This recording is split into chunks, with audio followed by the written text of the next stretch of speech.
My name is Arthur Sterling. I'm 65 years old, CEO of Sterling Global. I spent 40 years building an empire where everything has a price and every risk is calculated. I thought I had control over every ghost from my past. Until 2 days ago, when Sarah Miller walked into my boardroom with a baby and blueprints. My son Julian, the vice president, didn't let her speak. He pointed at the door. "This isn't a charity ward, Mrs. Miller. Get out before I have you arrested." Sarah didn't move. She held the baby tighter against her chest. "My husband fell from your scaffolding. River North site, 6 weeks ago. You need to see these blueprints." Julian's face flushed red. He grabbed her portfolio and threw it across the table. A stay-at-home burden playing architect? This is why the industry is failing. That's when her bag slipped open. A small purple object rolled across the mahogany and stopped at my shoe. An amethyst brooch, the one I gave Elena Vance in 1985.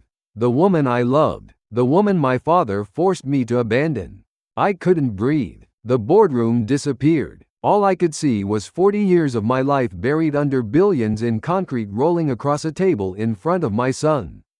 Sarah is Elena's daughter, my daughter. She has no idea. Julian has been embezzling millions, forging my voice, plotting to have me declared incompetent. And Sarah stood there, carrying 40 years of my cowardice in a bag, asking for $250,000 to save her husband's life. Before we go any further, please hit subscribe, and let me know in the comments where you're watching from today. If you give this a like, good luck is coming your way. I picked up that brooch, and I knew one thing. The past doesn't stay buried. It just waits for the right moment to destroy everything you built on top of it. The glass wall of Arthur Sterling's office stretched from floor to ceiling, 60 stories above Chicago's Loop. Late afternoon sun turned the Lake Michigan horizon into molten copper, but Arthur sat with his back to it. He was staring at a printed 401k statement, the kind most people his age would frame and hang on a wall. 7 figures, conservative bonds, enough to fund 3 retirements. He felt nothing. The paper was smooth and official, stamped with the seal of his wealth management firm. Arthur set it down on the mahogany desk and pressed his fingertips against his temples. There was a tightness in his chest that had been there for weeks, not medical. His doctor had assured him after the latest executive physical. Just stress, just the weight of empire, just emptiness disguised as success. The office hummed with the low vibration of filtered air. Everything here was climate-controlled, soundproofed, optimized. Even the light was regulated by sensors that adjusted the tint of the windows based on the position of the sun. Arthur had built this space himself, 40 years ago, when Sterling Global was just a 2-man operation working out of a strip mall storefront. Now it was a real estate empire with holdings across 3 continents. And he was the king of it all. Alone. He reached for his coffee cold now and caught his reflection in the dark surface of the liquid. 65 years old, silver hair still thick, jaw still sharp. He looked like success. He looked like a man who had won. But the face staring back at him was a stranger's. Arthur turned his chair toward the window. The Chicago skyline spread out before him in geometric precision, glass towers reflecting glass towers, steel beams holding up steel fortunes. He had brokered deals on half those buildings. His fingerprints were on the title deeds, the zoning permits, the LLC filings. Sterling Global had reshaped the city's silhouette. And for what? His eyes drifted to the small frame on the credenza, the only personal item in the entire office. It was a photo from 1983, back when he still had a full head of dark hair and a belief that hard work meant something. His father stood next to him, hand clamped on Arthur's shoulder like a vice. His father's face was all sharp angles and controlled fury, the expression of a man who built fortunes by crushing anyone in his path. Business is war, Arthur. Sentiment is surrender. That had been the old man's philosophy. And Arthur had inherited it along with the company. He shook his head and turned away from the photograph. His gaze fell instead on the wall of contracts and permits behind his desk. 40 years of acquisitions, leveraged buyouts, hostile takeovers.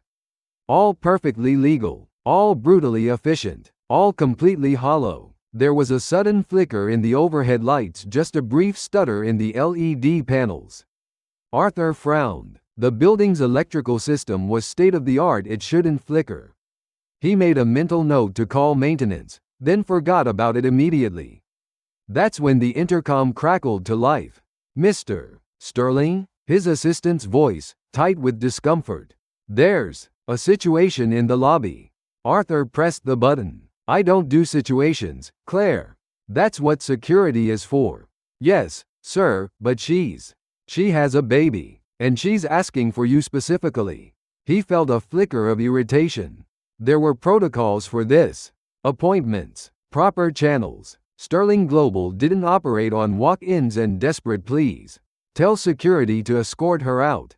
"They tried, sir. She won't leave. She says it's about a contract dispute." Arthur's jaw tightened. Contract disputes went through legal. Everyone knew that, sir. Claire's voice again, quieter now. "She's holding blueprints." That stopped him. Blueprints, not a lawsuit, not some angry tenant or disgruntled contractor. Someone with plans, someone with vision, or someone with nothing left to lose. Arthur tapped the monitor on his desk, pulling up the security feed from the lobby. The camera angle was wide, capturing the marble expanse of Sterling Global's entrance, the kind of lobby designed to intimidate. And there, in the center of it, was a woman. She was maybe 30, wearing a coat that had seen too many winters. Her dark hair was pulled back in a ponytail, and she held a baby carrier in one arm and a worn leather portfolio in the other. Her posture was rigid, shoulders squared, chin up. The stance of someone who had been knocked down before and gotten back up. Arthur zoomed in. The portfolio was old, the kind architects used to carry before everything went digital. The edges were frayed, the leather cracked, but she gripped it like it was the only thing keeping her upright. And then she turned toward the camera, just a slight shift, angling her face toward the light streaming through the glass entrance. Arthur's breath caught. That tilt of the head. He knew that gesture. The way she moved her chin just slightly to the left, catching the light.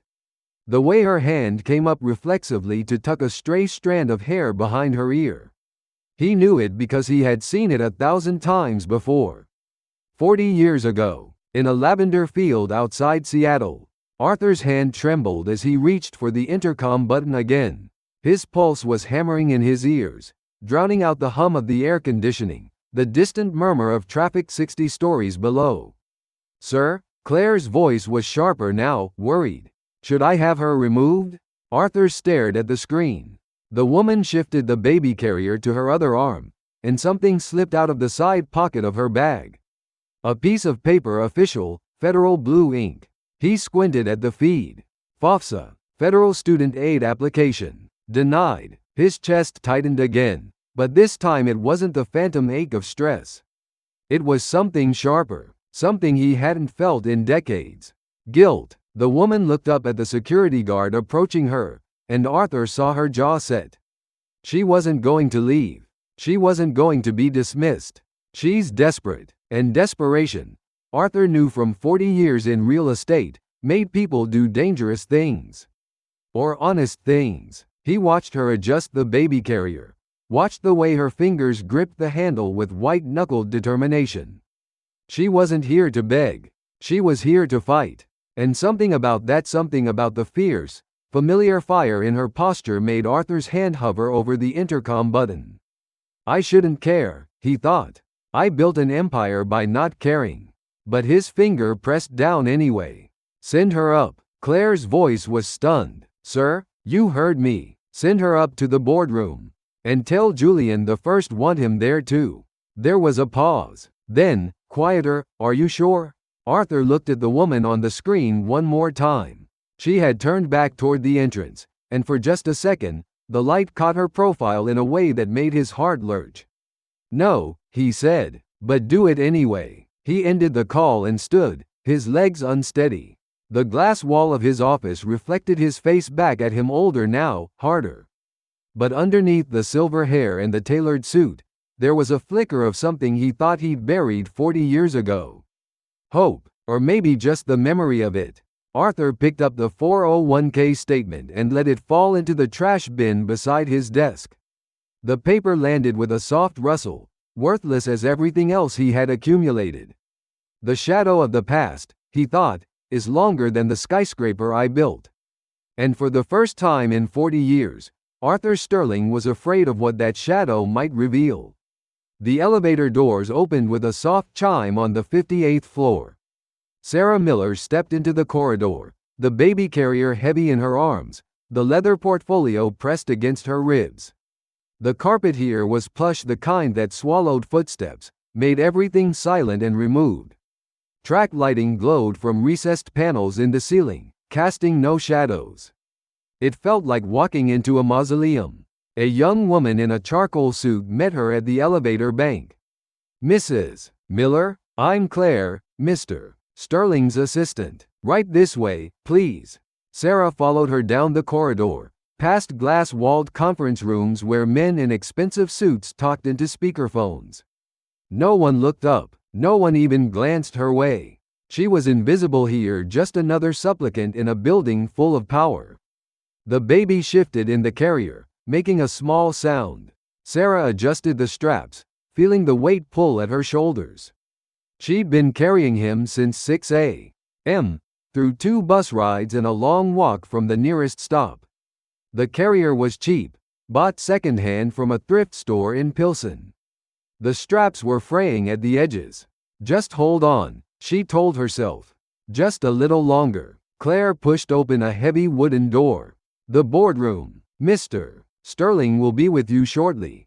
Sarah stepped inside, and her breath caught. The room was massive, a long mahogany table stretched down the center, surrounded by leather chairs that probably cost more than her monthly rent. The far wall was floor-to-ceiling glass, offering a panoramic view of the Chicago skyline. The sun was starting to set, painting the buildings in shades of amber and rose gold. It was beautiful. It was terrifying. Sarah set the baby carrier down on one of the chairs and placed her portfolio on the table. Her hands were shaking. She pressed her palms flat against the polished wood, trying to steady herself. "You deserve to be here," she told herself. "Your work is good. David believed in you." But David was lying in a hospital bed on the south side, his spine fractured in 3 places, medical bills stacking up like a house of cards ready to collapse. The accident had happened 6 weeks ago, a scaffolding failure on a high-rise project in the Loop. One moment he'd been sketching elevation details, the next, he was falling 3 stories onto a concrete slab. The hospital bill was $250,000. Their insurance had covered $80,000. The rest was on them. Sarah's throat tightened. She reached into the side pocket of her bag and pulled out the HELOC notice, home equity line of credit, denied. They'd tried to borrow against the house, their tiny 2-bedroom in Bridgeport that they'd scrimped and saved to buy 5 years ago. But the bank had laughed at them. Insufficient income, insufficient collateral, insufficient everything. She stuffed the notice back into her bag just as the door opened. A man walked in, and the temperature in the room seemed to drop. He was tall, maybe late 30s, with dark hair slicked back and a suit that screamed bespoke tailoring. His cologne hit her first, something expensive and aggressive, cedar and leather and dominance. He moved with the kind of confidence that came from never being told no. He looked at Sarah the way someone might look at a stain on expensive upholstery. "You must be Mrs. Miller." His voice was smooth, dismissive. He didn't offer his hand. Sarah straightened. "I am. Thank you for seeing me." The man walked to the head of the table and sat down, draping one arm over the back of the chair. He didn't invite her to sit. "I'm Julian Sterling, Vice President of Acquisitions." He glanced at the baby carrier, his lip curling slightly. "This isn't a daycare center, Mrs. Miller. We run a multi-billion-dollar corporation here." Sarah's jaw tightened. "I understand that. I'm here to discuss a proposal." "A proposal?" Julian's eyes flicked to her portfolio, then back to her face. "Let me guess. You need money. Husband got hurt on the job. Medical bills piling up. Bank won't help you. So you thought you'd come here and tug on the heartstrings of a big bad real estate developer. The words landed like slaps. Sarah felt her face flush, but she kept her voice steady. No, I'm here because I have a design that could save your company millions on the River North project. Julian laughed a short, sharp sound. River North? That project's been finalized for 6 months. We don't need saving, Mrs. Miller. Especially not from A. He gestured vaguely at her coat, her worn shoes. Stay-at-home architect playing around with blueprints. Sarah's hands curled into fists at her sides. The baby began to fuss in the carrier, sensing her tension. I'm not playing around. I have a degree from IIT. I worked at Morrison & Partners for 4 years before. Before you had a kid and realized the real world doesn't care about your participation trophies? Julian leaned back in his chair, smirking. Look, I'm sure your drawings are very cute. But this is Sterling Global. We work with real architects. People who've built actual buildings, not just dreams. The door opened again. Arthur Sterling walked in, and the air shifted. Julian straightened slightly, just a fraction, but Sarah noticed. Arthur was older, silver-haired, with the kind of presence that didn't need to announce itself. He wore a dark suit, no tie, and his eyes were sharp and assessing. He looked at Julian first, then at Sarah, then at the baby carrier. His expression didn't change, but something flickered behind his eyes. Julian. Arthur's voice was quiet but absolute. Sit down. Julian blinked. I am sitting. Then shut up. The words hung in the air. Julian's face flushed, but he said nothing. Arthur walked to the table and gestured to the chair across from him. Mrs. Miller, please, sit. Sarah sat, pulling the baby carrier closer. Arthur remained standing, his gaze moving to the portfolio on the table. You brought blueprints. It wasn't a question. Sarah nodded. For the River North project, she said. I know the design's been finalized, but there's a structural inefficiency in the load distribution that's going to cost you in the long run. I can show you. Arthur raised a hand. Julian, show me what she brought. Julian's jaw tightened. He reached across the table and grabbed the portfolio, his movements deliberately rough. He yanked it open and pulled out the blueprints inside, barely glancing at them before tossing them onto the table. It's amateur work, Dad. She doesn't even have CAD renderings. These are hand-drawn. Sarah's face burned. The blueprints slid across the polished mahogany, the edges curling. She'd spent 3 weeks on those designs, working late at night. After the baby was asleep, using graph paper and pencils because they couldn't afford AutoCAD anymore. Arthur stepped closer to the table. He picked up one of the sheets, holding it up to the light. His eyes moved across the lines, the measurements, the notations in Sarah's careful handwriting. He was silent for a long moment. Then he set the blueprint down and looked at Julian. These are better than the plans we approved. Julian stiffened. What? The cantilever bracing here. Arthur tapped the paper. She's right. Our current design has the load concentrated on the northwest corner. It'll hold, but it's inefficient. This redistributes the weight across the entire frame. He looked at Sarah. Where did you study structural engineering? IIT, Sarah said, her voice barely above a whisper. I specialized in high-rise frameworks. Arthur nodded slowly. He looked back at Julian, and his voice hardened. This woman just solved a problem our $500 an hour consultants missed. And you threw her work across the table like garbage. Julian opened his mouth, then closed it. His face was red now, a vein pulsing at his temple. Arthur turned back to Sarah.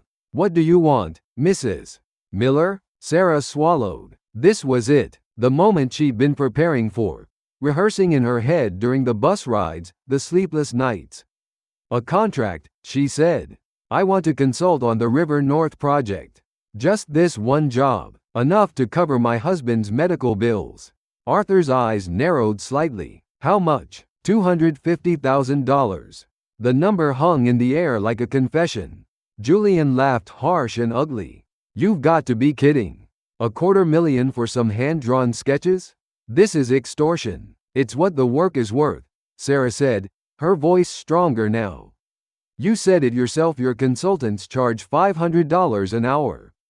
I'm asking for a flat fee for a complete redesign that will save you millions in structural costs down the line.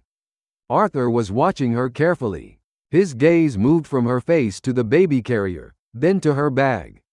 Sarah followed his eyes and realized with a sinking feeling that the HELOC notice was visible, sticking out of the side pocket.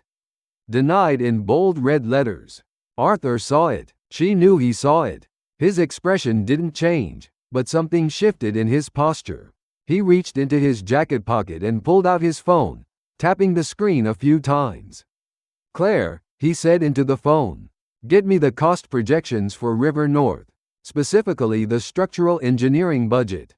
He paused. Yes, now. He hung up and looked at Julian. I want to see what we're paying Bergman and Associates for the current design. Julian's face went pale. Dad, you can't seriously be considering. I said I want to see the numbers. The door opened and Claire entered, holding a tablet. She handed it to Arthur, who scanned the screen. His jaw tightened. We're paying Bergman $1.2 million for structural consultation. He looked at Sarah. And you're asking for $250,000 to do the same work. Better work, apparently. Sarah nodded, her heart pounding. Arthur set the tablet down on the table.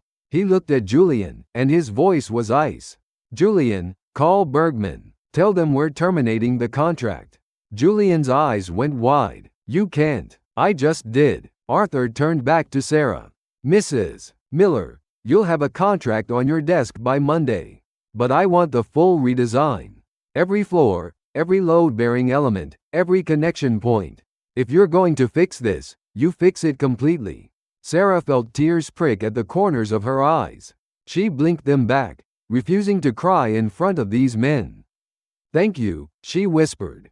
Arthur nodded. Then his gaze moved to the baby carrier, where the baby had started to cry, a thin, reedy sound that filled the massive boardroom.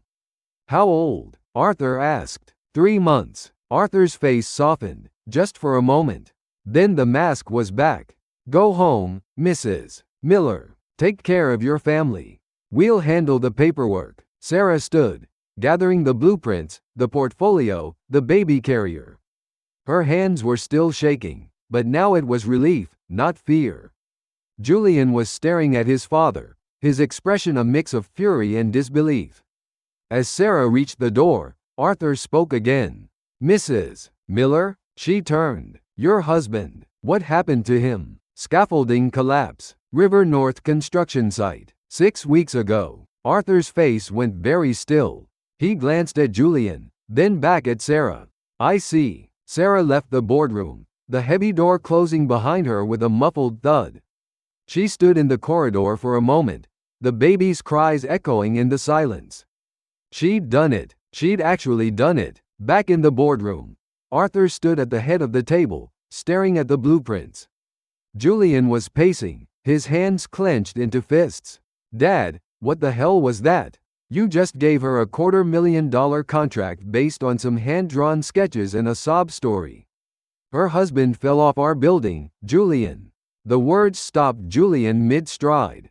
Arthur picked up one of the blueprints, studying it. River North. Our site. Our scaffolding. 6 weeks ago. He looked at his son.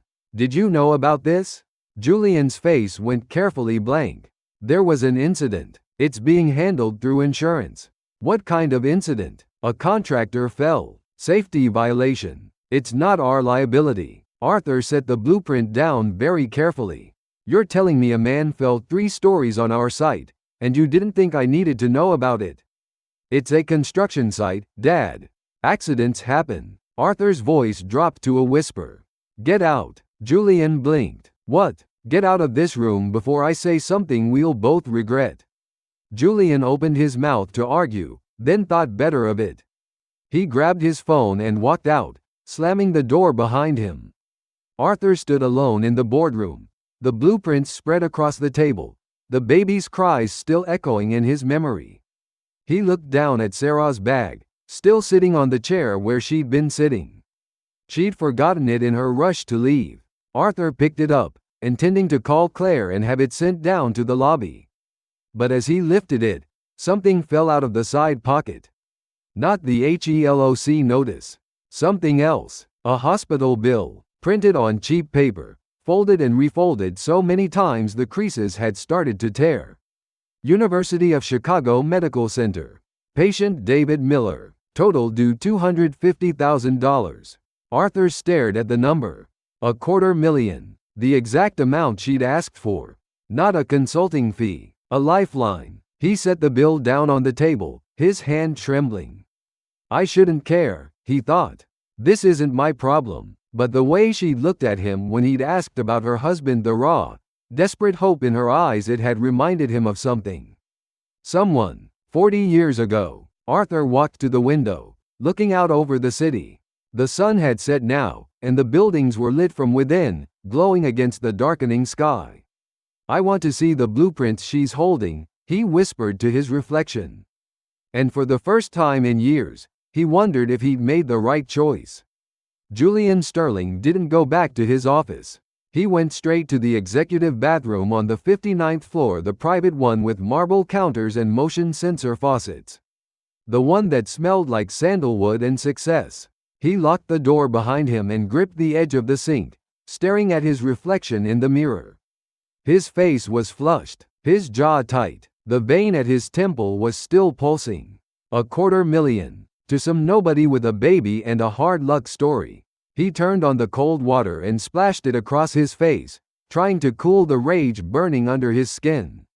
But it didn't help. Nothing helped. His father had humiliated him. In front of a stranger. Over some hand-drawn blueprints that probably wouldn't even work in practice. Julian dried his face with a towel and pulled out his phone, scrolling through his contacts until he found the one he wanted. Bergman and Associates, Mark Bergman, senior partner. He hit dial. Julian, I was just about to call you. The River North structural reports are ready for. We're terminating your contract. Silence on the other end. Then, I'm sorry, what? My father decided to go in a different direction. You'll get a formal notice by end of business today. Julian, we've been working on this project for 8 months. We have a signed agreement. With a 30-day termination clause. Read the fine print, Mark. He hung up before Bergman could respond. Then he stood there, breathing hard, the phone hot in his hand. This is insane. This is corporate suicide. But his father didn't care. His father had looked at some struggling woman with a baby and seen something worth saving. Julian shoved the phone back into his pocket and left the bathroom. He took the stairs down to the 58th floor, his footsteps sharp on the metal treads. By the time he reached the boardroom, his breathing was ragged, his tie askew. He pushed open the door without knocking. Arthur was still standing by the window, hands clasped behind his back, staring out at the skyline. Dad, we need to talk about this. Arthur didn't turn around. There's nothing to talk about. You just fired our lead structural consultant and hired a woman with no portfolio, no firm, and no credibility. Do you have any idea what that's going to do to our reputation? I know exactly what it's going to do. Arthur's voice was calm, measured. It's going to save us money and deliver a better building. Julian laughed sharp and bitter. You don't know that. You saw a few sketches and decided they were worth $250,000. That's not business, Dad. That's charity. Now Arthur turned. His eyes were cold. Her husband fell off our building. Julian froze. That's not our scaffolding, our site, our negligence. It was a contractor error. We're not liable. Arthur took a step closer. You knew about this. You knew a man was paralyzed on our site, and you buried it. I handled it through the proper channels. Insurance, legal, risk management. That's my job. Your job is to tell me when something like this happens. Julian's hands clenched at his sides. You want to know why I didn't tell you? Because I knew you'd do exactly this. You'd see some victim with a sad story and throw money at them. That's not how you run a company. No, Arthur said quietly. That's how you run a company. And that's why you're not CEO. The words landed like a punch. Julian felt his vision narrow, his pulse hammering in his ears. "I've done everything you asked," he said, his voice shaking. "I've worked 80-hour weeks for 15 years. I've closed deals you said were impossible. I've built this company into what it is today. You've built nothing." Arthur's voice was like stone. "You've leveraged what I built. And you've done it with ruthlessness instead of respect." Julian stared at his father, and something inside him snapped. "Respect? You want to talk about respect?" He strode to the table and grabbed Sarah's portfolio, yanking it open. "This woman is nobody. She's a stay-at-home burden who hasn't worked in 4 years. She shows up here with a baby and some sketches, and you treat her like she's Frank Lloyd Wright." He grabbed one of the blueprints and held it up, shaking it. "Look at this. It's hand-drawn. Pencil on graph paper. This isn't professional work. This is a hobby." Arthur's jaw tightened. "Put it down." "Why? You're the one who said it was brilliant." Julian tossed the blueprint back onto the table, where it slid across the polished surface. "You know what I think? I think you're losing it, Dad. I think you're getting soft in your old age, and it's making you sentimental." "Julian, how many other hard luck cases are you going to fund before this company collapses? How many sob stories before we're bankrupt?" Arthur took a step forward, his voice dropping to a dangerous whisper. "Watch yourself." But Julian was past caring. The rage that had been building for years through every dismissal, every second-guessed decision, every reminder that he was the VP but not the heir, it all came pouring out. "You know what your problem is? You think being nice makes you a good person. But it doesn't. It makes you weak. And weak people don't survive in this industry." He grabbed the rest of Sarah's blueprints and hurled them across the table. The papers scattered, some sliding onto the floor, others crumpling against the far wall.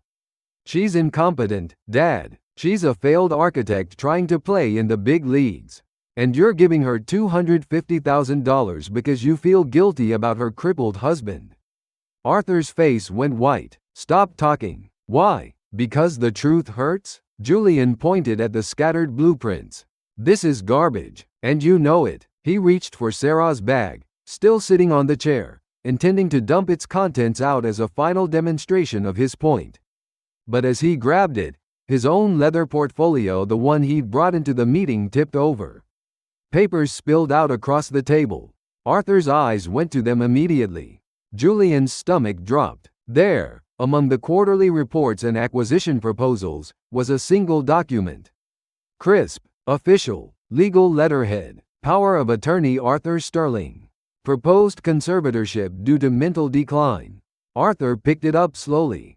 His hands were steady, but his face had gone very, very still. "What is this?" Julian's mind raced. That's just a contingency plan. In case something happens to you. A conservatorship." Arthur read the document, his voice flat. "Declaring me mentally unfit to manage my own affairs. It's standard practice for executives your age. I'm 65, Julian.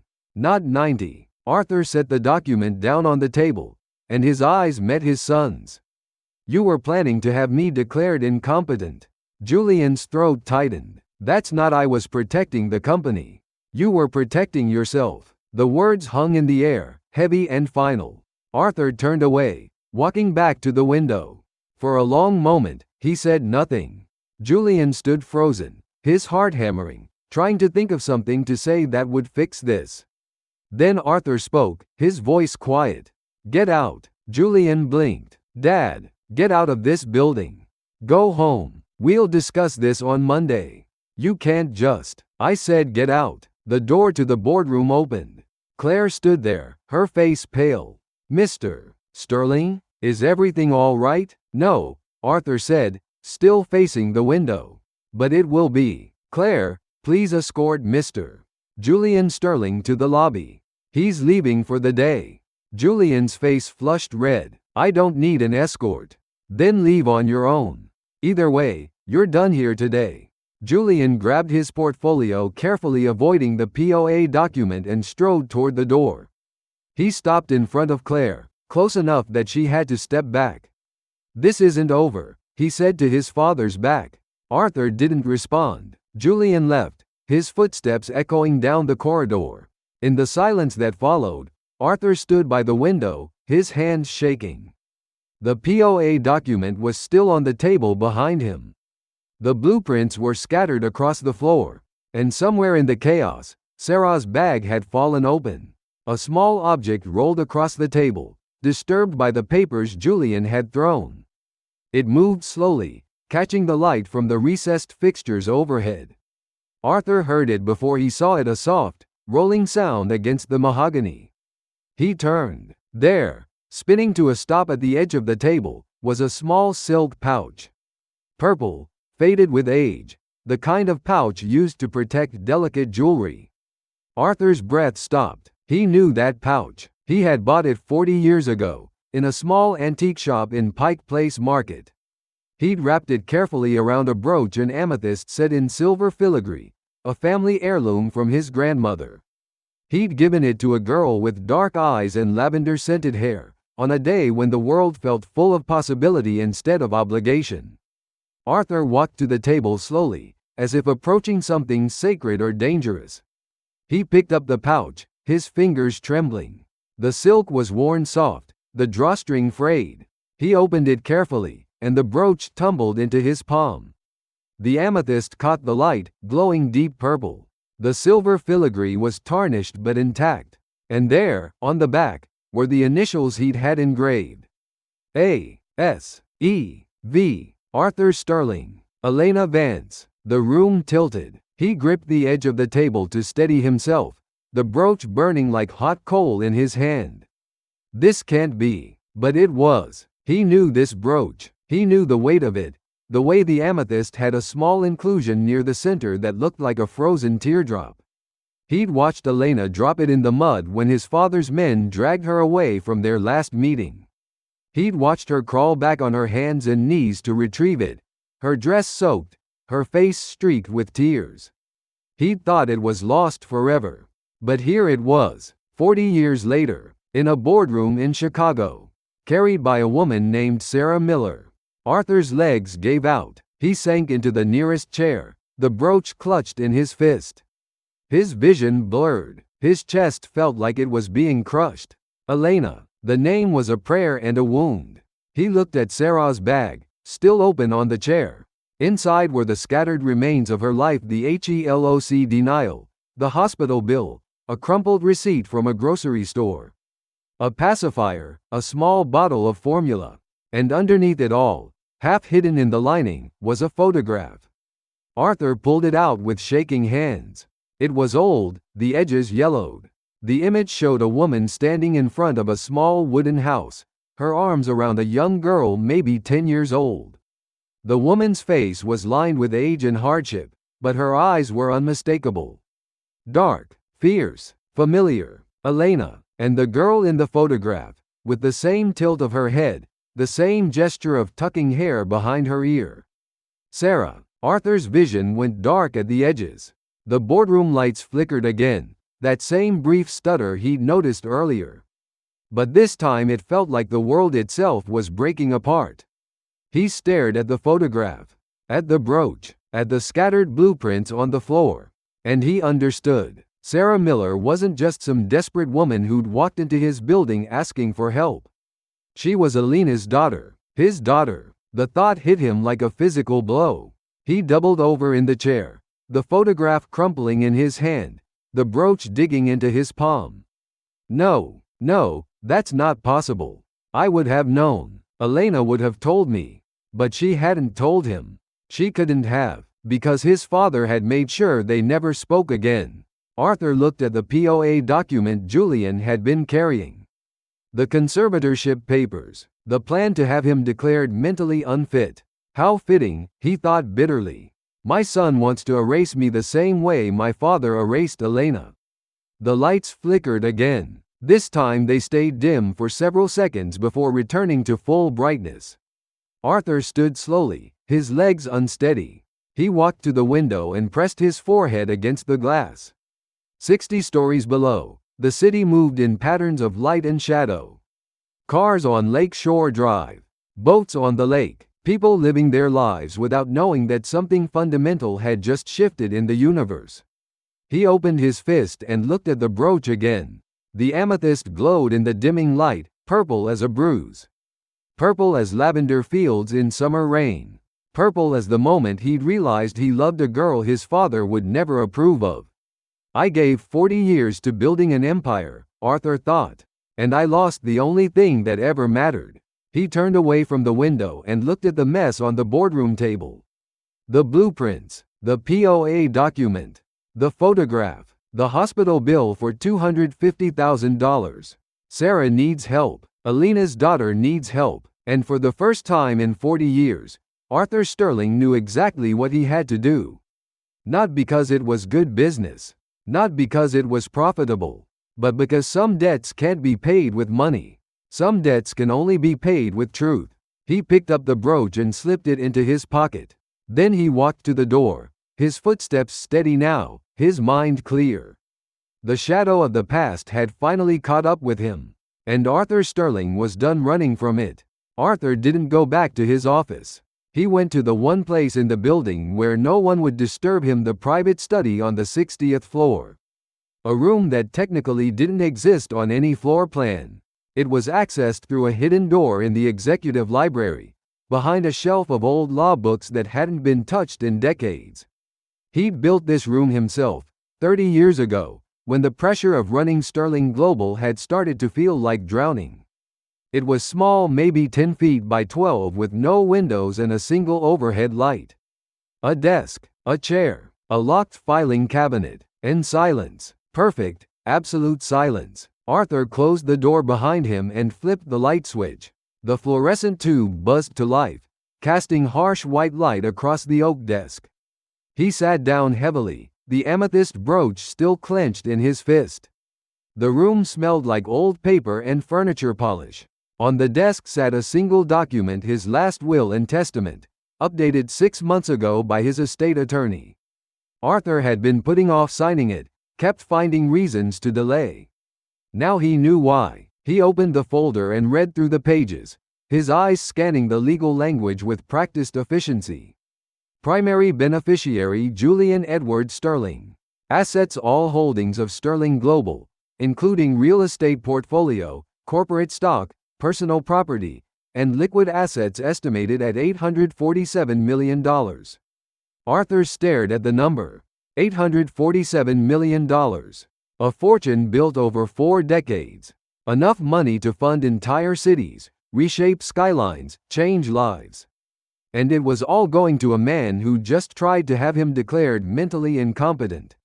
Arthur set the will aside and opened the locked drawer of the desk. Inside was a bottle of single malt scotch 25 years old, the same age as Sterling Global, and a crystal tumbler. He poured 3 fingers and drank it in one swallow. The burn in his throat felt like honesty. He poured another glass and stared at the ceiling, listening to the hum of the building's HVAC system. Somewhere below him, tens of thousands of square feet of office space hummed with activity.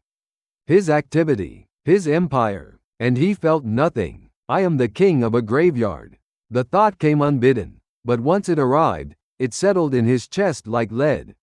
He had everything, and he had nothing. No wife. His marriage had been a business arrangement that ended in a quiet divorce 15 years ago. His ex-wife taking a generous settlement and moving to the south of France, where she'd never have to think about him again. No friends, just colleagues and business associates, people who smiled at him because he signed their paychecks. No family, just Julian, who saw him as an obstacle to be removed. Arthur finished the second glass of scotch and set it down on the desk with a heavy thud. Outside, beyond the soundproofed walls of his private study, thunder rumbled. He could feel the vibration through the floor. A storm was coming. He pulled out his phone and opened the weather app. The radar showed a massive system moving in from the west, dark reds and purples swirling across the screen like a bruise. Purple, like the amethyst in his hand. Like the lavender fields where he'd first kissed Elena Vance, 40 years ago, when the world still felt open and full of promise. Arthur closed his eyes and let the memory wash over him. Seattle, August 1985. He was 25 years old, fresh out of business school, full of ideas about building something meaningful. His father had sent him west to scout potential properties, strip malls and apartment complexes, the kind of small-time deals Sterling Real Estate specialized in back then. But Arthur had taken a wrong turn somewhere near Squim, and ended up on a narrow dirt road that wound through fields of lavender. The air was thick with the scent, sweet and overwhelming, and the summer rain had just stopped, leaving everything wet and glowing.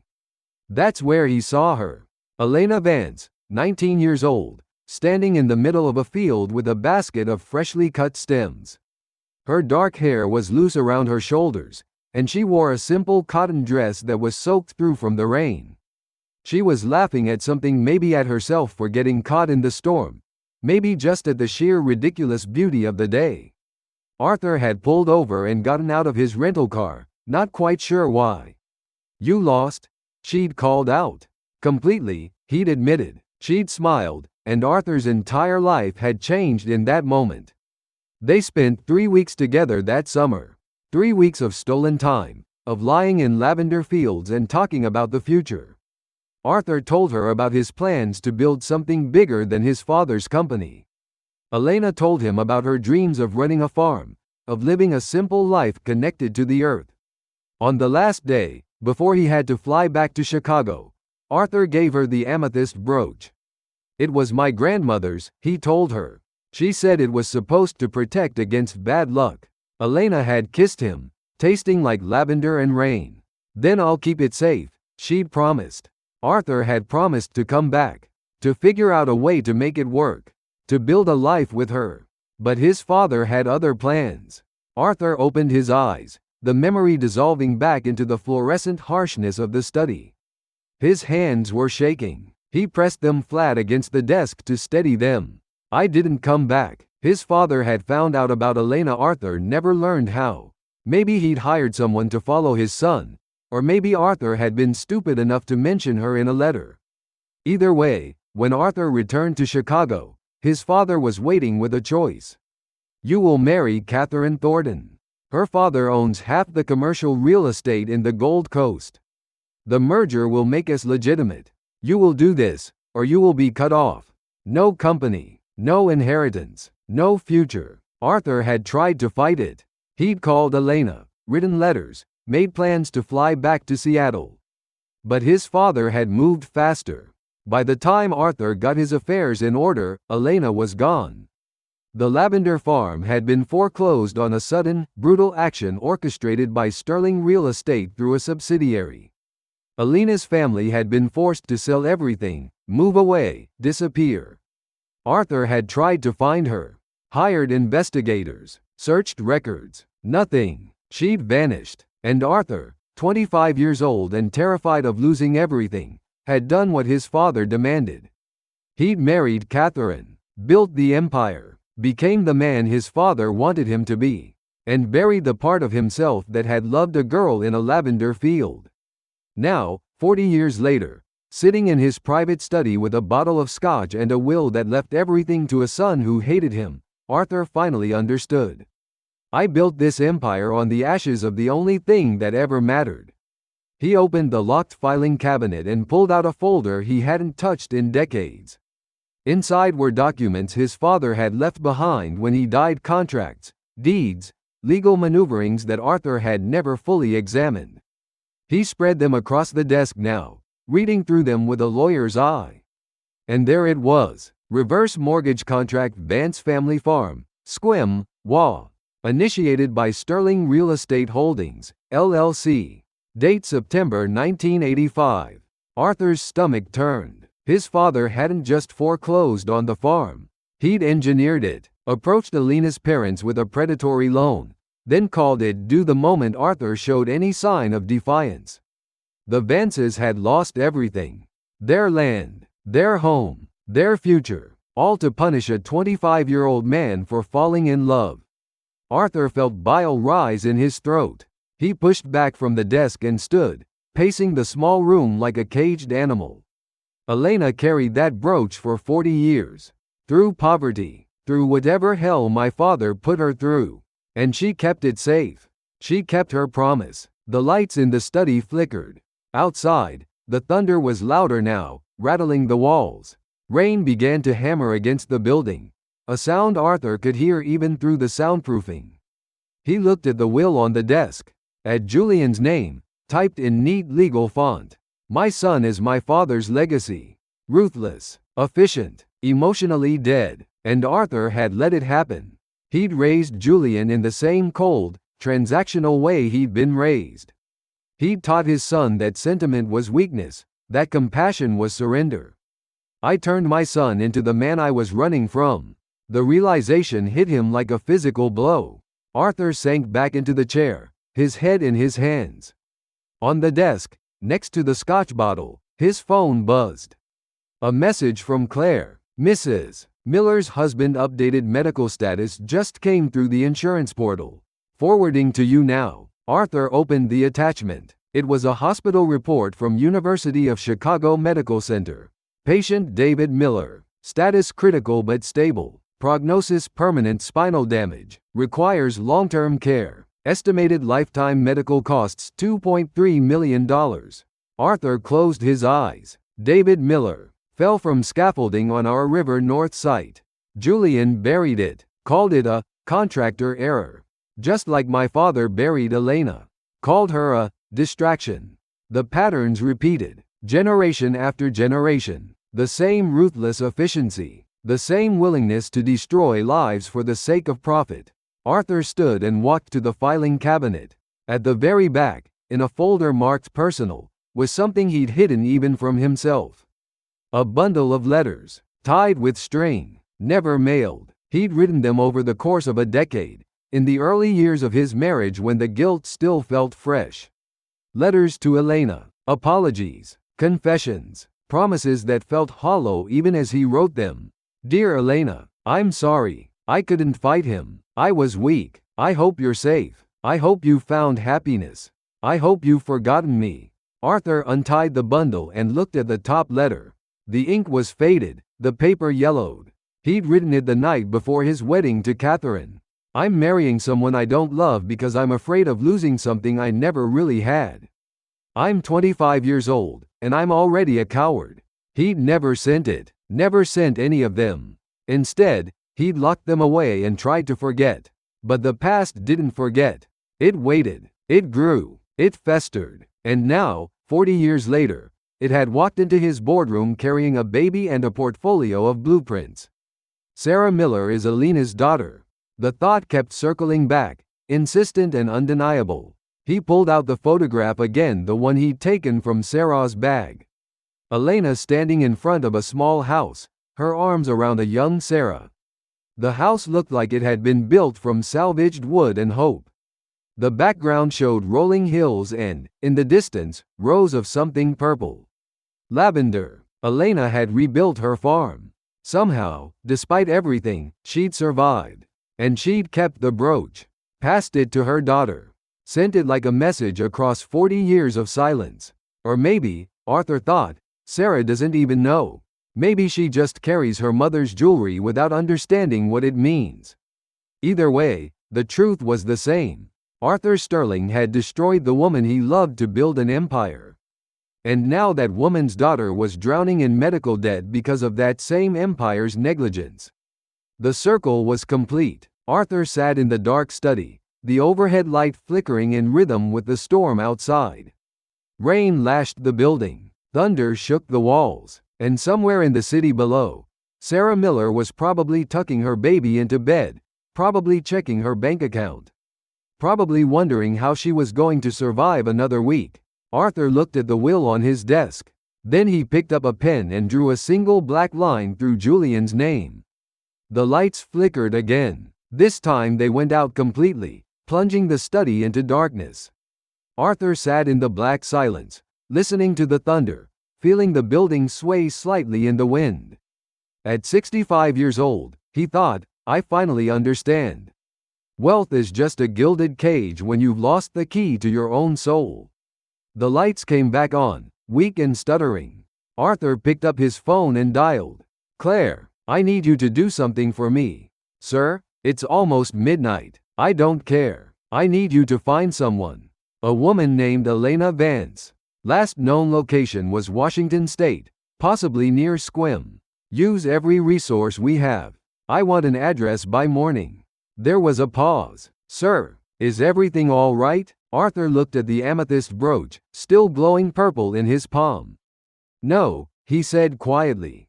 But it's going to be. He hung up and sat back in the chair, exhausted and wired all at once. Outside, the storm raged. Inside, Arthur Sterling made a decision. He was done running from the past. He was done building empires on broken promises. He was done being his father's son. I have one more chance, he thought. One more chance to do the right thing. And I'm not going to waste it. Friends, what a journey so far. Arthur Sterling thought he had everything figured out: the corner office, the empire, the legacy. Until a woman with a baby and a worn-out portfolio walked into his life and shattered everything he thought he knew.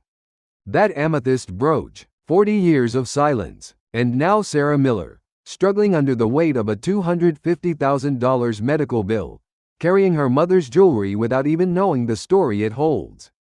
But here's what Julian doesn't know yet. Here's what's about to change everything. Sometimes the past doesn't just haunt you. Sometimes it demands payment. And Arthur Sterling's debt is 40 years overdue. Stay with us. This story is far from over. Arthur didn't sleep that night. He sat in his study until 3 a.m., the storm outside finally exhausting itself into a steady drizzle. The city lights blurred through the rain-streaked windows of the building, and somewhere in the distance, an ambulance wailed its way through the empty streets. By 4 a.m., his phone buzzed. Claire had found her. Elena Vance, age 62, current address 1847 Lavender Ridge Road, Squim, Washington. Property tax records show continuous ownership since 1992. Business license Vance Lavender Farm. Arthur stared at the message until the screen went dark. She'd gone back. After everything. After losing the original farm. After being driven away. After 40 years of silence, she'd gone back to the lavender fields. He forwarded the address to his personal email and deleted Claire's message. Then he opened a new browser window and searched for the farm. The website was simple, almost primitive.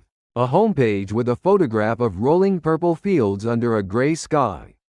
The text was minimal. Vance Lavender Farm. Organic lavender products. Mail order available. Established 1992. No mention of Elena by name. No personal story. Just the facts. Arthur clicked through to the product page. Lavender soap, dried bundles, essential oils, everything handmade, small batch, the kind of business that survived on farmers markets and word of mouth. The prices were low, too low. She's barely surviving, Arthur thought. Just like Sarah. He closed the browser and stood, his back stiff from hours in the chair. The sky outside was beginning to lighten, not quite dawn, but the darkness was thinning at the edges. Arthur walked to the window and pressed his palm against the glass. It was cold, slick with condensation. 1985, Seattle. The memory rose again, sharper this time. They'd been lying in the lavender field, the rain drumming on the leaves around them, and Elena had turned to him with that fierce, beautiful smile. "What are you thinking about?" she'd asked. "You," Arthur had said. "Always you." Elena had laughed and tucked her hair behind her ear. That gesture. The one Sarah had made in the boardroom yesterday. The one that had stopped Arthur's heart. "You're going to forget about me the second you get back to Chicago," Elena had said. But her voice was light, teasing.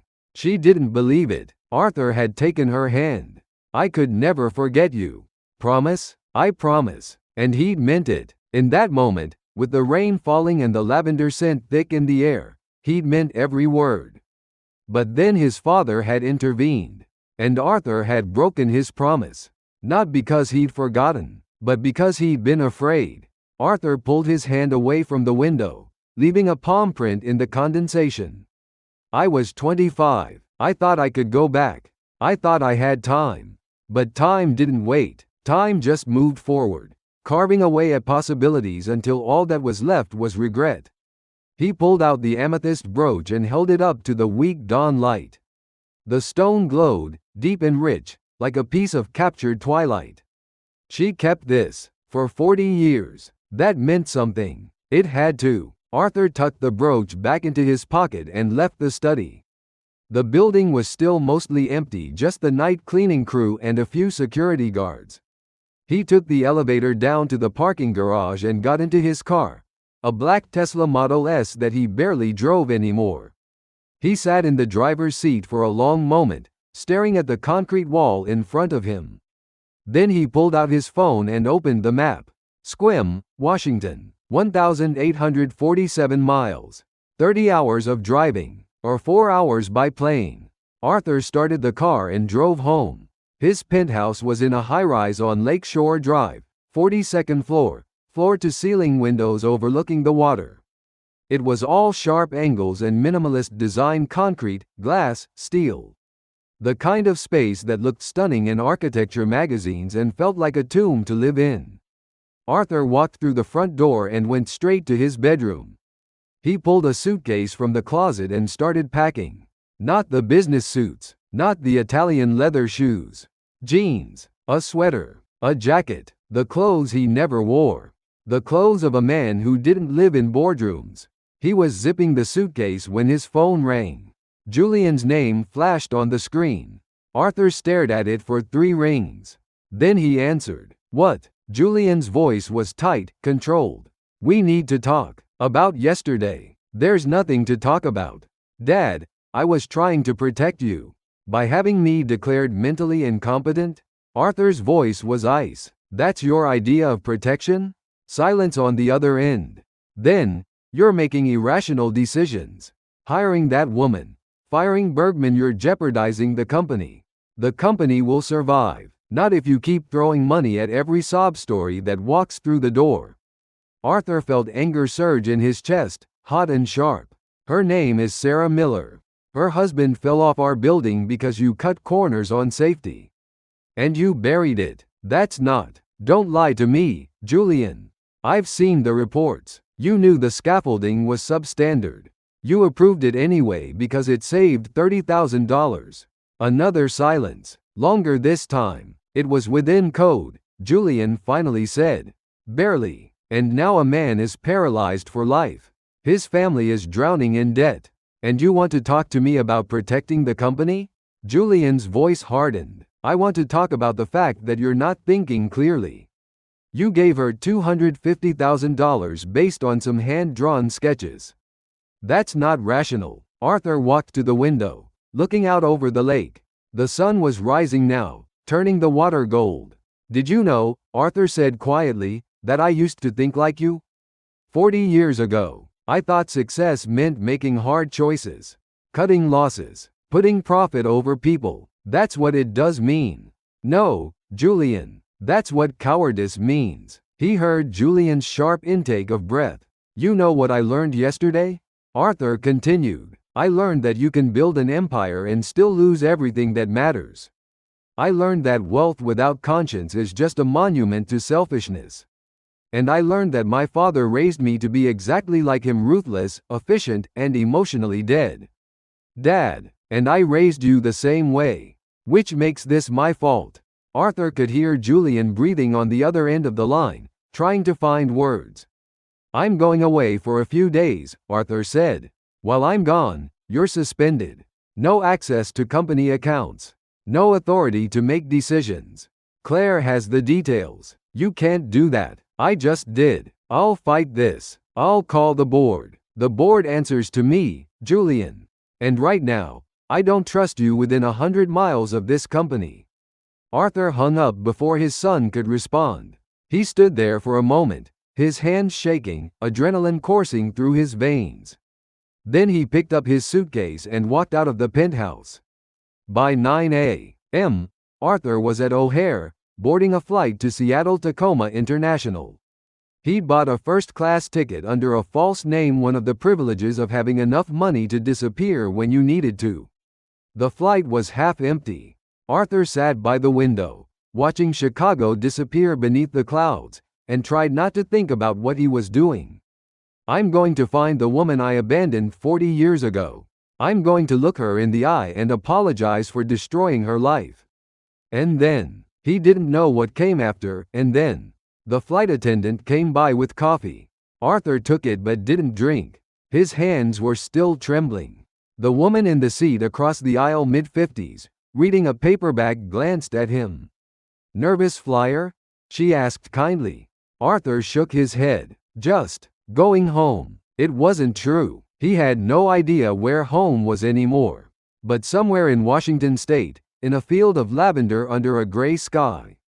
There was a woman who'd kept his promise for him when he'd been too weak to keep it himself. And Arthur Sterling was finally 40 years too late going to face the truth. The rental car smelled like artificial pine and someone else's coffee.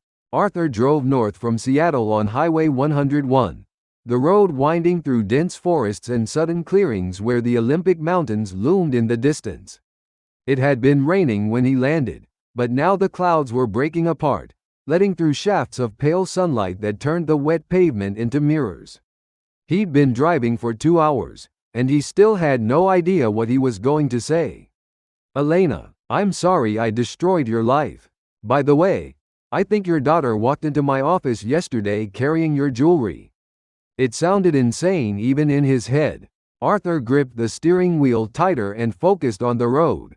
The GPS showed 15 miles to Squim. 15 miles to the moment he'd been running from for 4 decades. His phone buzzed in the cup holder.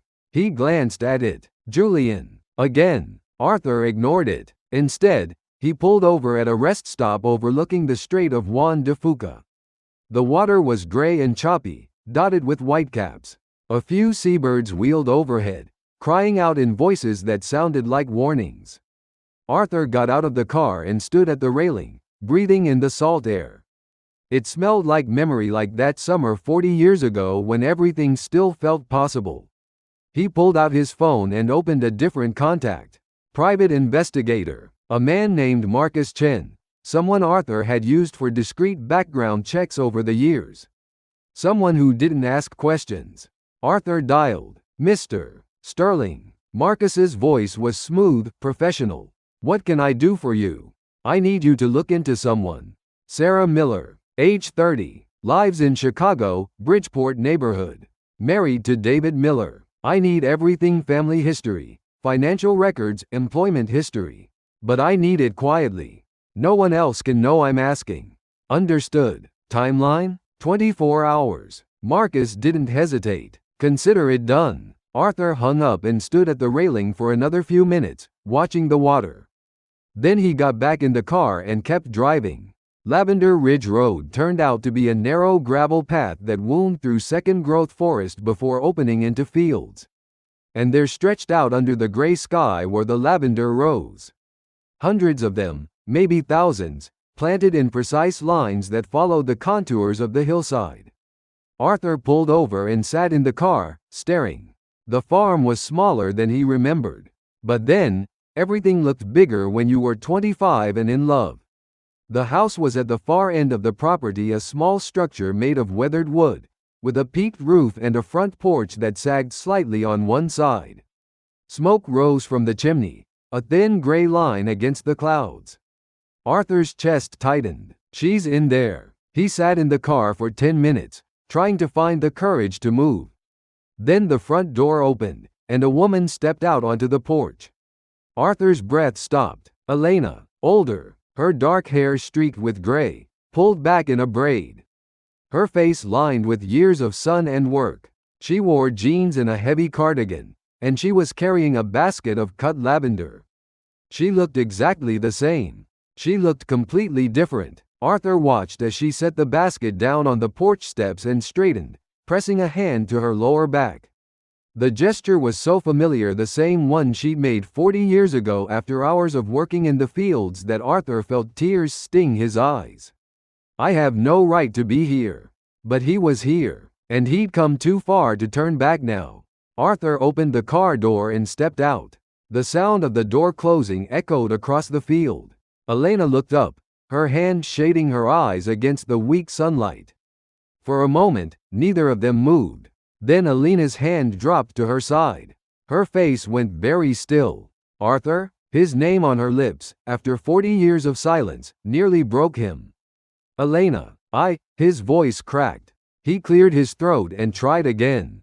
I know I have no right to be here. She didn't respond, just stood there on the porch, staring at him like he was a ghost.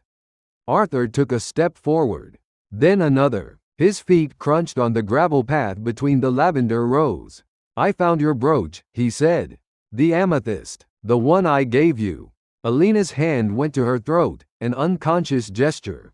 That's not possible. I gave it to. She stopped. Arthur saw the realization dawn on her face. Sarah, Elena whispered. Arthur nodded. She walked into my office 2 days ago. She had it with her. I didn't know. I didn't know she was yours. Elena's face hardened. She's not mine. She's her own person. I didn't mean. Why are you here, Arthur? The question hung in the air between them, sharp and unavoidable. Arthur looked at the fields, at the house, at the woman standing on the porch with 40 years of survival etched into her face. Because I owe you the truth, he said. And an apology. Elena laughed a short, bitter sound. 40 years late. I know. Do you? She descended the porch steps, her movements slow and deliberate. Do you have any idea what it was like? My family lost everything because of you. The farm, the house, your father made sure we had nothing. We lived in a homeless shelter for 2 years, Arthur. 2 years. My mother died there. Arthur felt the words like physical blows. I didn't know. You didn't want to know. You took the easy path. Married your rich girl, built your empire, and left me to drown. I tried to find you. Not hard enough. The words were brutal and true. Arthur had no defense. Elena was closer now, close enough that he could see the lavender stains on her hands, the calluses on her palms. Close enough to see the silver scar on her temple, a thin line that hadn't been there 40 years ago. What happened? Arthur asked, gesturing to the scar. Elena touched it reflexively. I fell, climbing out of a window when the shelter caught fire. 1987. Sarah was 2 years old. Arthur's stomach turned. Elena, don't. She held up a hand. Don't you dare pity me. I survived. I rebuilt. This farm? I bought it with money I saved working 3 jobs. I raised Sarah by myself. I gave her everything I could. And I never, not once, asked you for help. I should have been there. Yes, you should have. Elena's eyes were hard, but there was something else underneath. Something that looked like old grief. But you weren't. So don't come here now, 40 years later, looking for absolution. Arthur pulled the amethyst brooch from his pocket and held it out. I'm not looking for absolution. I'm looking to make things right. Elena stared at the brooch. Her expression softened, just for a moment. You can't, she said quietly. Some things can't be fixed, Arthur. Some damage is permanent. I know, but I can try. Elena took the brooch from his hand, her fingers brushing his. The touch was electric, familiar, devastating. She looked at the amethyst, turning it over in her palm. Why now? She asked. After all this time? Because Sarah came to me for help. And I realized I've spent 40 years running an empire I built on the ashes of the only thing that ever mattered. And I'm tired, Elena. I'm tired of being the man my father wanted me to be. Elena looked up at him, and for just a second, he saw the 19-year-old girl who'd stood in a lavender field and promised to keep his brooch safe. Sarah doesn't know, Elena said. About you. About us. I never told her. Why not? Because I didn't want her to grow up hating her father. The word hit Arthur like a freight train. Father. He stared at Elena, his mouth dry. She's mine? Elena's face was unreadable. Does it matter? Of course it matters. Why? So you can ease your guilt? So you can play hero 40 years too late? Elena's voice was rising now, sharp with anger. Sarah has a life, Arthur. A hard life, yes, but it's hers. And I won't let you waltz in and destroy it with some grand gesture of redemption. Her husband is paralyzed, Arthur said. Because of my company. Because my son cut corners and a man fell 3 stories off our building. She's drowning in $250,000 of medical debt, and I can help. With money. Elena's laugh was hollow. Of course. That's all you know how to do. Throw money at problems and hope they go away. That's not, isn't it? She stepped closer, her eyes blazing. You could have fought for me, Arthur. 40 years ago. You could have told your father to go to hell and chosen love over money. But you didn't. You chose the empire. You chose the easy path. And now you want to fix it with a check?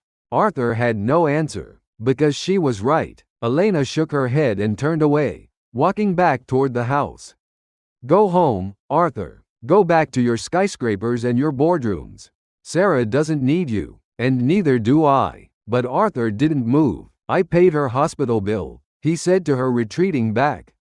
Elena stopped. Yesterday, before I came here, I transferred $250,000 from my personal account to cover David Miller's medical expenses. Julian doesn't know. The board doesn't know. It's done. Elena turned slowly, her face pale. Why? Because it was the right thing to do. And because I've spent 40 years doing the wrong thing. They stood there in the lavender field, the wind picking up, carrying the scent of rain and earth and memory. Finally, Elena spoke. She's your daughter, Arthur. Biologically. But that's all you are to her. A biological fact. I raised her. I fed her. I held her when she cried and taught her to be strong when the world tried to break her. You don't get to claim her now. I'm not trying to claim her. I'm trying to help her. Then help from a distance. Send the money. Clear her debts. But don't tell her who you are. Don't disrupt her life with this mess. Arthur felt something crack inside his chest. You want me to disappear again. I want you to do what's best for Sarah. Not what makes you feel better about yourself. The wind was stronger now, cold and sharp. Thunder rumbled in the distance. Another storm coming. Arthur looked at Elena, at the woman he'd loved and lost and never stopped thinking about, and realized she was right. He'd come here looking for redemption. But redemption wasn't something you could buy or apologize your way into. It was something you earned. And Arthur Sterling hadn't earned it yet. I'm sorry, he said. For everything. For being weak. For choosing wrong. For not fighting harder. Elena's eyes glistened, but her voice was steady. I know you are. But sorry doesn't change the past, Arthur. It just makes the present a little easier to bear. She turned and walked back to the house, the amethyst brooch still clutched in her hand. Arthur stood in the field until the first drops of rain began to fall. Then he got back in his rental car and drove away. But he didn't go home. Instead, he pulled over at a roadside motel 20 miles outside Squim and checked in under a false name. Because Elena was right about one thing, he couldn't disrupt Sarah's life with the truth. But he could still make things right. And that started with destroying the man who'd built his empire on blood and broken promises. It started with taking down Julian. Arthur sat in the motel room for 2 hours, staring at his laptop screen.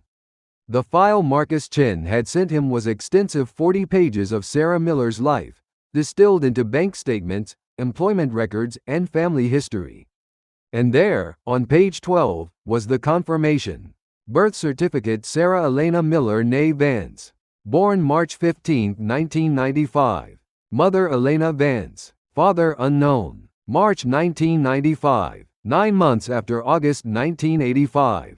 Arthur closed the laptop and pressed his palms against his eyes. She's mine. Sarah is mine. The knowledge sat in his chest like a stone. But Elena was right. He couldn't tell her. Not now. Not when her life was already in chaos. What he could do was finish what he'd started. Arthur opened his laptop again and navigated to a secure folder he'd created years ago, one Julian didn't know existed. Inside were files he'd been collecting for the past 6 months, ever since he'd started noticing irregularities in the company's quarterly reports. Offshore accounts, transfers that didn't match the public ledgers, AI-generated voice recordings that sounded like Arthur's voice authorizing wire transfers he'd never approved. Julian had been stealing from the company for years. Small amounts at first, then larger, then brazen. Arthur had suspected, but he'd never had proof. Until now. He picked up his phone and called Claire. Sir, it's almost midnight. I need you to set up a special board meeting. Tomorrow, 10 a.m. All senior executives. And I want Julian there. Sir, Julian is suspended. I know. Tell him the suspension is lifted. Tell him I want to discuss the River North project. Make it sound routine. Claire was silent for a moment. What's really happening, Mr. Sterling? Arthur looked at the files on his screen. Years of fraud, distilled into irrefutable evidence. Justice, he said. Finally, the next morning, Arthur flew back to Chicago. He landed at 8 a.m., went straight to his office, and spent the next 2 hours preparing. At 9:45, Claire knocked on his door. They're all here, sir. Conference room A. Arthur stood, straightening his tie. He picked up a leather folder containing printouts of every fraudulent transaction Julian had made over the past 5 years. Then he walked to the conference room. The senior executives were already seated around the massive table: the CFO, the head of acquisitions, the VP of operations. And at the far end, looking confident and slightly smug, sat Julian. Arthur took his seat at the head of the table. He didn't say anything, just opened the folder and slid the first document across the polished surface. The CFO picked it up, his eyes scanning the page. His face went pale. What is this? That, Arthur said calmly, is a record of $4.7 million in unauthorized wire transfers. Offshore accounts in the Cayman Islands. Initiated using AI voice cloning technology to mimic my authorization. The room went silent. Julian's confident expression flickered. Dad, I don't know what you're talking about. Arthur slid another document across the table. This is a forensic audit I commissioned 3 months ago. It traces every transfer back to a single terminal. Your terminal, Julian. The CFO was flipping through the pages now, his hands shaking. My God, this is embezzlement. Fraud. Yes, Arthur said. He looked directly at his son. It is. Julian stood, his chair scraping back. This is insane. You're accusing me of. I'm not accusing you of anything. Arthur's voice was ice. I'm stating facts. You've been stealing from this company for 5 years. You used AI to forge my voice authorizations. And you thought I wouldn't notice. He slid a third document across the table, a screenshot of a Slack conversation between Julian and an offshore account manager. Julian's 47 need another $500,000 moved by end of quarter. Offshore AM usual fee structure? Julian's 47 yes. Make it look like a consulting payment. Julian's face drained of color. You hacked my Slack? I didn't have to, Arthur said. You used the company server. Everything you did was already in our system. I just had to look. The head of operations was reading through the documents now, her expression growing darker with each page. Julian, she said quietly. Is this true? Julian's mouth opened and closed. He looked around the table at the executives staring at him with expressions ranging from shock to disgust, and something in his face shifted. The confidence was gone. What replaced it was something uglier. Desperation. You want to talk about theft? Julian's voice was rising now, shrill. Let's talk about how you just gave $250,000 to some random woman based on a sob story. Let's talk about how you're making irrational decisions because you're getting old and sentimental. He pulled out his own folder, the POA document, the one Arthur had seen in the boardroom 2 days ago. This, Julian said, slamming it on the table, is a conservatorship petition. I was going to file it to protect the company from your declining mental state. But clearly, I waited too long. The CFO looked at Arthur. Sir, is he serious? Arthur met Julian's eyes across the table. His son was breathing hard, his face flushed, his hands trembling with rage and fear. Yes, Arthur said, he's serious. He was planning to have me declared mentally incompetent so he could take control of the company. The same company he's been embezzling from for 5 years. He stood slowly, his hands flat on the table. But here's what Julian doesn't understand. This isn't about protecting the company. This is about control. This is about a man who's so desperate to prove he's better than his father that he's willing to destroy everything to get there. Arthur pulled out his phone and tapped the screen. The large monitor at the end of the conference room flickered to life. A recording began to play. It was Julian's voice but synthesized, artificial, mimicking Arthur's cadence and tone. Authorization confirmed. Transfer $500,000 to account ending in 7743. Consulting fee for Bergman Associates. The executives stared at the screen. Then at Julian. That's not a consulting fee, the CFO said slowly. That's your personal account. Julian was shaking now. You're setting me up. You're manipulating evidence to get rid of me. No. Arthur's voice cut through the room like a blade. You did this to yourself. He pulled out one final document, a letter on official IRS letterhead. This morning, I filed a formal complaint with the Internal Revenue Service. I've provided them with copies of every transaction, every forged authorization, every offshore account. They'll be here by noon to begin a full audit. Julian's face went white. You turned me in? Yes, I'm your son. And you're a thief. Arthur's voice was quiet, but it carried the weight of 40 years of regret. You're exactly what I raised you to be. Ruthless, efficient, emotionally dead, and now you're going to pay the price for it. The room was silent. Then the CFO spoke. Mr. Sterling, what do you want us to do?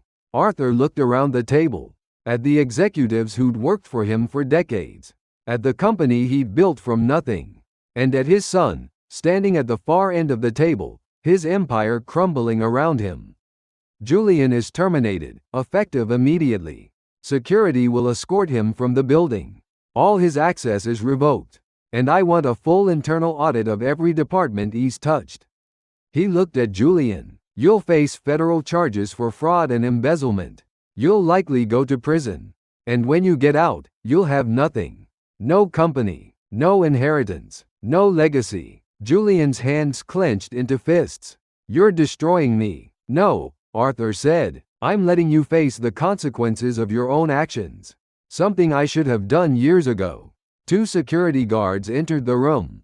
Arthur nodded to them. Escort Mr. Sterling to the lobby. Make sure he takes nothing with him. Julian didn't resist. He just stood there, staring at his father with an expression that was equal parts hatred and disbelief. As the guards led him to the door, Julian stopped and looked back. I hope it was worth it, Dad. Destroying your own son for some woman you don't even know. Arthur felt the words like a knife. But he didn't flinch. Her name is Sarah Miller, he said. And she's worth more than this entire company. Julian laughed harsh and broken. You're pathetic. Then he was gone. The conference room door closed with a soft click. Arthur stood at the head of the table, surrounded by his executives, and felt nothing but exhaustion. Sir, the CFO's voice was gentle. Are you all right? Arthur looked at the documents scattered across the table. The evidence of his son's crimes. The ruins of a legacy built on ruthlessness and greed. No, he said honestly. But I will be. He gathered the papers and walked out of the conference room. In his office, he pulled up the file Marcus had sent him. Sarah Miller's address, a small house in Bridgeport. He picked up his phone and called Claire. I need you to prepare a deed transfer. The Chicago office building, the one we're using for the River North headquarters. I want it transferred to Sarah Elena Miller. Full ownership, no strings attached. Claire's voice was careful. Sir, that building is worth $80 million. I know what it's worth. May I ask why? Arthur looked out the window at the city skyline. The buildings he'd bought and sold, the fortunes he'd made and lost, the empire he'd built on broken promises. Because some debts can't be paid with money, he said. But you still have to try. 3 months later, Arthur stood in a lavender field in Washington state. The air smelled like summer rain and earth in memory. The sky was overcast, but the clouds were thin enough that sunlight filtered through in scattered patches, turning the purple flowers silver. He was 65 years old, and for the first time in decades, he felt like himself. Elena was kneeling between the rows, her hands working through the stems with practiced efficiency. She wore canvas gloves and a wide-brimmed hat, and she didn't look up when Arthur approached. "You're blocking my light," she said. Arthur stepped to the side. "Sorry." Elena cut another bundle of lavender and added it to the basket beside her. Then she sat back on her heels and finally looked at him. "You're early. I told you noon." "I know. I couldn't wait." Elena's mouth twitched almost a smile. "You never could." She stood slowly, pressing a hand to her lower back. Arthur moved to help her, but she waved him off. "I'm not that old yet." "Neither am I." Could have fooled me. But her voice was warm now, teasing. The hardness that had been there 3 months ago had softened into something more complicated. Forgiveness, maybe, or at least the beginning of it. They walked together toward the small house at the edge of the property. It looked better than it had in April. Arthur had hired contractors to fix the sagging porch, replace the roof, repair the foundation. Elena had protested at first, but eventually she'd accepted it. "It's not charity," Arthur had told her. "It's rent for 40 years of missed birthdays." Inside, the house smelled like lavender and wood smoke. Elena filled a kettle and set it on the stove, then gestured for Arthur to sit at the small kitchen table. "How is she?" Elena asked. Arthur knew who she meant. "Good. David's out of the hospital. He's in a wheelchair, but he's home. They're managing." Elena nodded, her back to him as she prepared tea. "And the building you gave her?" "She sold it, used the money to set up a trust fund for the baby, pay off all their debts, and buy a small house in Oak Park. She's working again consulting on 3 different projects." "Good." Elena poured the tea into mismatched mugs and sat down across from him. "She doesn't need to know about you. About us. Let her have a clean life." Arthur wrapped his hands around the warm mug. "I know." They sat in silence for a while, listening to the rain start up outside, a soft patter on the metal roof. "Julian's in prison," Arthur said finally. "Federal facility in Pennsylvania. He got 12 years. Elena's expression didn't change. "Do you visit him?" "No. He doesn't want to see me." "Will you try anyway?" Arthur thought about that, about the son he'd raised in his own image, the son who'd become everything Arthur had once been. "Eventually," he said, "when he's ready." Elena took a sip of her tea. "You're different." "How?" "Quieter. Less." She searched for the word. "Armored." Arthur smiled. "I'm retired. As of last month, I signed the company over to a management team and walked away." Elena's eyes widened. "You did what?" "Sterling Global doesn't need me anymore. It probably never did. I just couldn't admit it." He looked down at his hands. "I spent 40 years building something I thought would outlast me. But empires don't matter, Elena. People do." The rain was heavier now, drumming against the windows. Elena stood and walked to the door, looking out at the fields. "There's someone I want you to meet," she said. Before Arthur could ask who, a car pulled up the gravel drive. A small sedan, practical and worn. The driver's side door opened, and a woman got out. Sarah Miller. Arthur's heart stopped. She was holding the baby, bigger now, 4 months old, wrapped in a blue blanket. And beside her, in the passenger seat, was David, maneuvering himself into a wheelchair with practiced efficiency. Elena walked out onto the porch, and Arthur followed. Sarah looked up, surprised. "Mom, I thought you said this was just family lunch." "It is," Elena said. She looked at Arthur. "This is an old friend. Arthur Sterling." Sarah's eyes widened. She shifted the baby to one arm and extended her hand. "Mr. Sterling, I didn't know you'd be here. I wanted to thank you for everything. The contract, the building, the—" "You don't need to thank me," Arthur said, shaking her hand. Her grip was firm, confident. "Your work earned that contract. The building was something else." David wheeled himself up the ramp Arthur's contractors had built. "Mr. Sterling, good to finally meet you in person. Sarah talks about you constantly." Arthur felt his throat tighten. "Good things, I hope." "The best," David said, grinning. "You saved our lives." Sarah laughed. "He's not exaggerating. We were drowning, and you threw us a lifeboat." Arthur looked at this woman, his daughter, though she didn't know it, and saw Elena in her eyes, her gestures, her strength. And he saw himself too. In the stubborn set of her jaw. In the way she stood her ground even when the world pushed back. "I'm just glad I could help," he said. They went inside, and Elena served lunch, simple food, fresh bread and soup made from vegetables grown in her garden. They sat around the small table, and Sarah told stories about her new consulting projects, about the baby's first laugh, about David's physical therapy progress. Arthur listened, and for the first time in 40 years, he felt at peace. After lunch, Sarah excused herself to feed the baby in the other room. David followed, and suddenly Arthur was alone with Elena again. She was washing dishes at the sink, her hands moving through the soapy water with the same efficiency she brought to everything.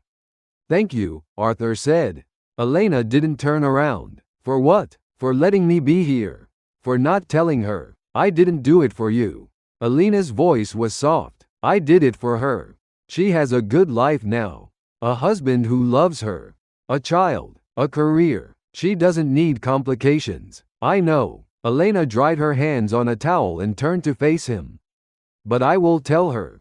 Someday. When the time is right. When she's ready." Arthur nodded. "That's fair." Elena crossed the small kitchen and stood in front of him. She was close enough that he could smell the lavender on her skin, see the silver threads in her hair. "You hurt me, Arthur Sterling. 40 years ago, you broke my heart. And I hated you for a long time. I know, but I don't hate you anymore." She reached out and took his hand. "You're trying. You're really trying to make things right. And that means something." Arthur felt tears prick at the corners of his eyes. "I loved you," he said. "I never stopped, even when I pretended I did. Even when I married someone else and built a life without you. I never stopped." Elena's eyes glistened. "I know." She pulled the amethyst brooch from her pocket, the one he'd given her so long ago, and pinned it to her cardigan. At 65, Arthur said quietly, "I finally learned that starting over isn't failure. It's freedom." Elena smiled. Better late than never. Through the window, they could see Sarah on the porch, holding the baby against her shoulder, swaying gently in the afternoon light. David sat beside her, his hand on her knee. A family. Not Arthur's. Not in the way that mattered. But alive and whole and happy. "That's enough," Arthur said. Elena squeezed his hand. "Yes, it is." The sun broke through the clouds, and the lavender fields turned brilliant purple, stretching out toward the horizon. The rain had left everything wet and gleaming, and the air smelled like earth and growth and possibility. Arthur stood in Elena's kitchen, holding her hand, watching his daughter, the daughter who would never know his name, build a life of her own. And for the first time in 40 years, he signed his own name to something that actually felt like his. Not an empire, not a contract, just a moment of peace. For the first time in years, he whispered, "It actually feels like mine." Elena rested her head against his shoulder. And outside, the lavender fields bloomed purple as amethyst under a clearing sky. Friends, how did you find today's story? Arthur Sterling spent 40 years building an empire. Glass towers reaching toward the sky. Bank accounts that could change cities. Power that could reshape lives with the stroke of a pen. But empires built on broken promises are just monuments to cowardice.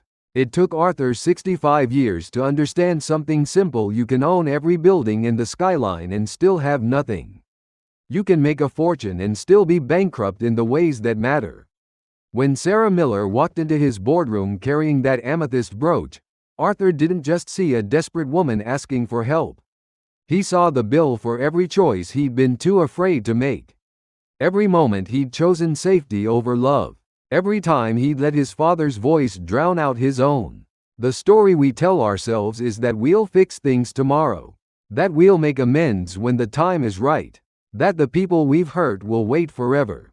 But time doesn't wait. It just moves forward, carving away at possibilities until all that's left is regret. Arthur got a second chance most people never receive. He got to stand in a lavender field with the woman he'd loved and lost, to meet the daughter he never knew he had, to finally 40 years late choose courage over convenience. Not everyone gets that chance. But everyone gets today. Today, you can pick up the phone and make the call you've been putting off. Today, you can apologize for the thing that's been weighing on your conscience for years. Today, you can choose love over fear, connection over safety, truth over comfort. Because here's what Arthur learned in that boardroom, staring at an amethyst brooch that had survived 40 years of poverty and pain. The things we think are lost forever are sometimes just waiting for us to be brave enough to face them. At 65, Arthur Sterling finally signed his own name to something that felt real. At any age, you can do the same. I hope this story brought you something meaningful. I hope it reminded you that it's never too late to start over. That empires don't matter, that people do, and I hope it gave you the courage to face the shadows you've been running from. Because the past doesn't forget, it waits, and when we're finally ready, when we're finally brave enough, it gives us one more chance to make things right. Please subscribe and hit that like button. And tell me in the comments, what would you do if you got one more chance? Where would you go? Who would you call? Your voice matters here. Thank you for being part of this community. Until next time, friends.